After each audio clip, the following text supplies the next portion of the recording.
अभिनेता राहुल चोलापूरकर यांच्या घराच्या बाहेर पुन्हा एकदा पोलीस बंदोबस्त वाढवण्यात आलेला आहे।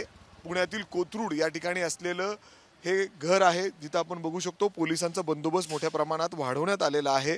खरं तर राष्ट्रवादी शरद पवार गटाचे नेते जितेंद्र आव्हाड यांनी काही वेळापूर्वी त्यांच्या सोशल मीडियावर पुन्हा एकदा व्हिडिओ शेअर केलेला आहे राहुल चोलापूरकर यांचा, ज्याच्यामध्ये भारतरत्न डॉक्टर बाबासाहेब आंबेडकर यांच्यावर काही आक्षेपार्ह विधान त्यांनी त्यामध्ये केलेलं आहे आणि त्यानंतर आता पोलिसांचा बंदोबस्त या ठिकाणी वाढवण्यात आलेला आहे।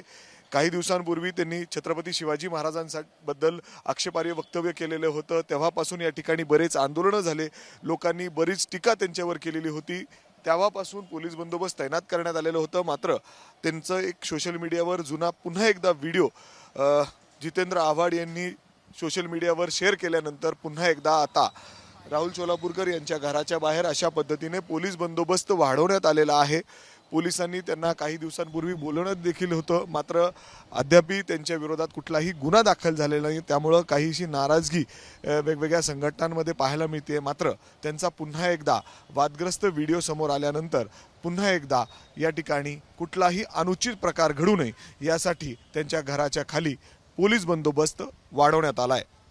कॅमेरामॅन अमोल गवाळेसह मी मिकी घई, एबीपी माझा, पुणे। एबीपी माझा, उघडा डोळे बघा नीट।